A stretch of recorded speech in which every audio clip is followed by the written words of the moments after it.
Hi everyone. Today I am going to tell you a short story from Vatrisha Simhasana and Vikramaditya. And the name of the story is A Courtesan Rescued. So let me begin the story.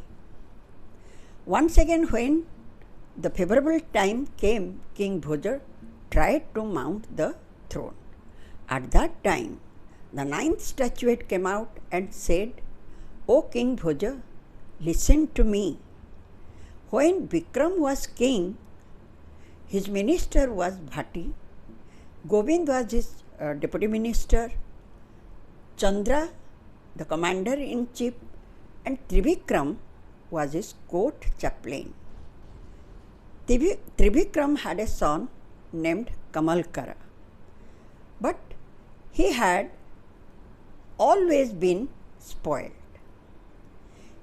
This boy enjoyed all the material comforts by his father's favor, eating rice with clarified butter and jewelry, betel leaf, all type of luxurious things. And he was devoid of knowledge. His luxurious way of living, Trivikram couldn't tolerate. One day, Trivikram told his son, "O Kamalkara, how can you live in this willful way? Soul goes through hundreds of birth in all kinds of species before obtaining this human form, after doing some very good deeds.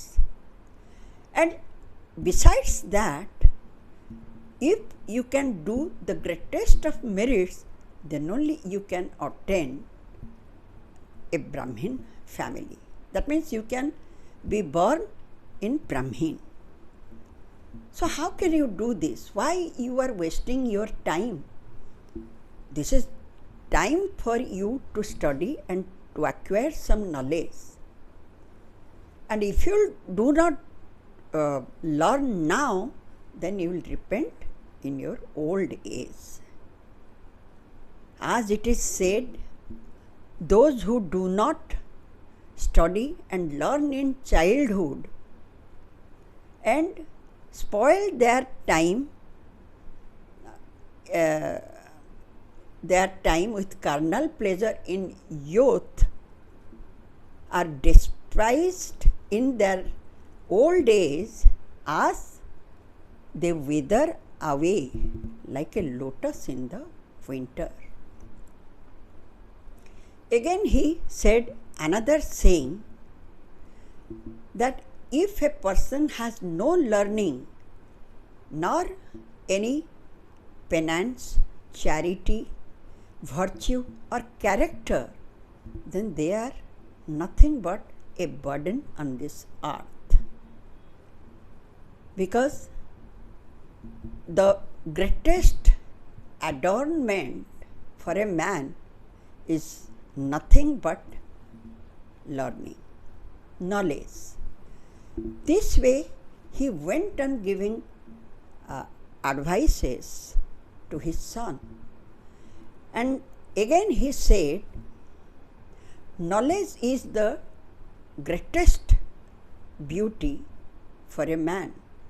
It is wealth, secret, secure, and provides enjoyment, fame, and happiness.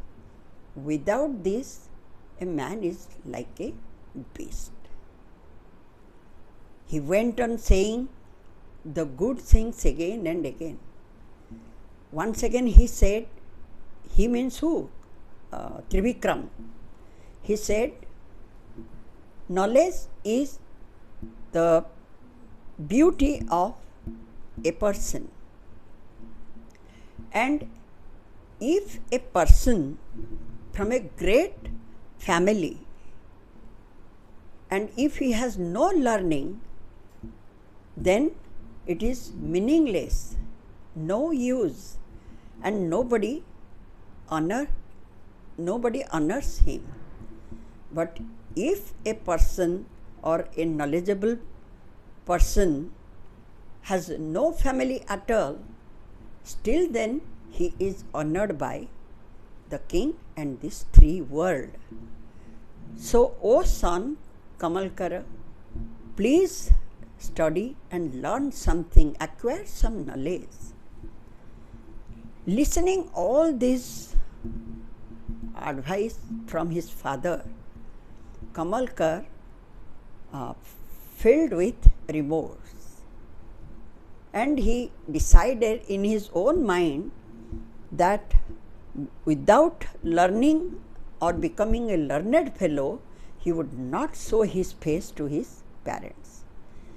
So he left his house and went to a faraway land, Kashmir, the ornament of this earth.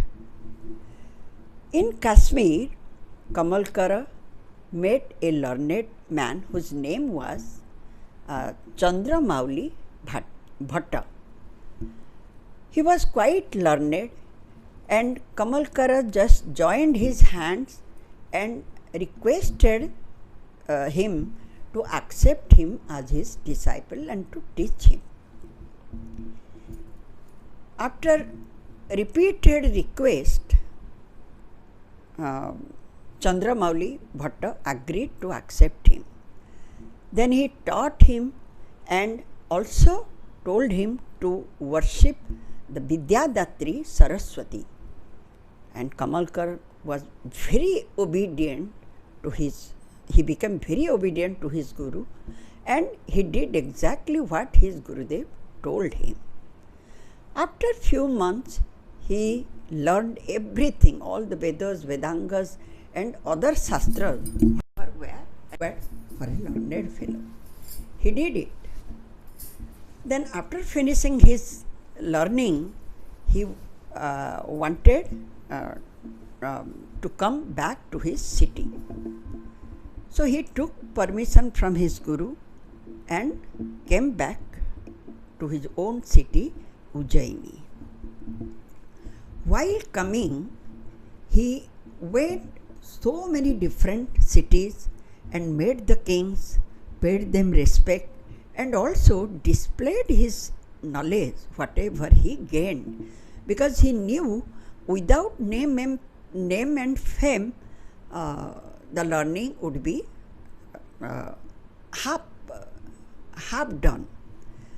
So he displayed his whatever knowledge he had, he displayed it in different cities. At last he came to Kanchi, where Anang Sen was the king. But in Kanchi, he saw a wonderful thing, wonderful sight. There he came to know about a lady whose name was Naramohini.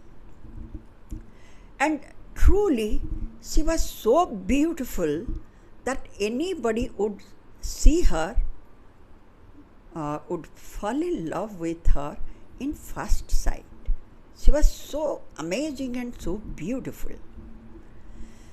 So Kamalkar, after he heard about this Naramohini, that anybody wished to sleep with her and enjoy her would die the next day, because an ogre would come and drink his blood.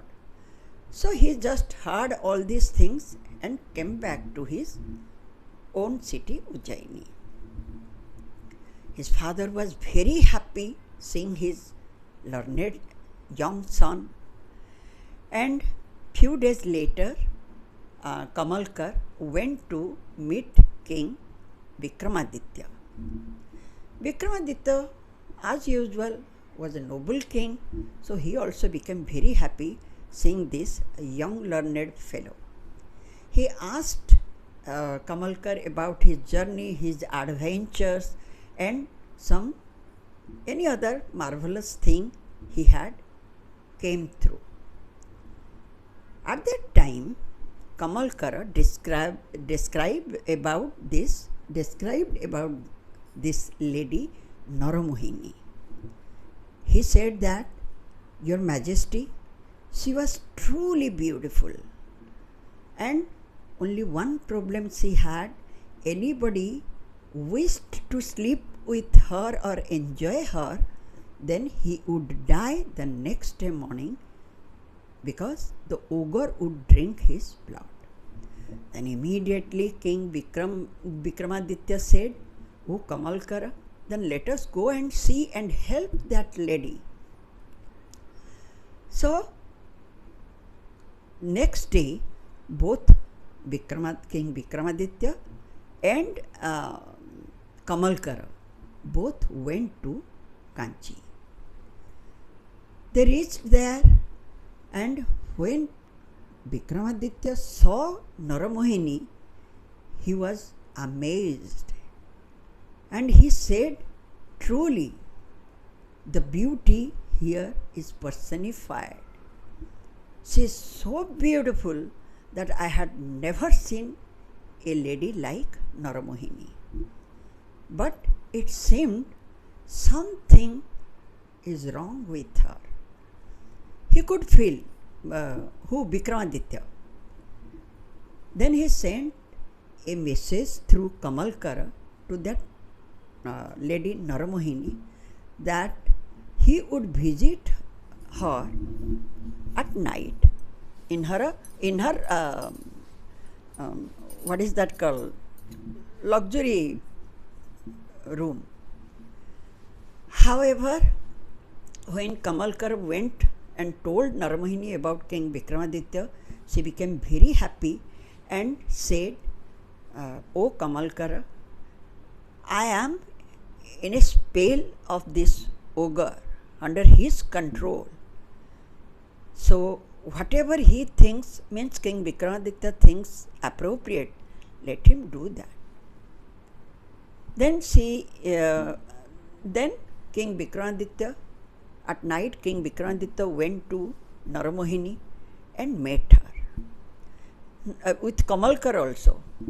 Naramohini was very happy, and she said, O King Vikramaditya, I am honored, I am blessed today, because you have come to my house. That is, I feel as if I am the most fortunate lady.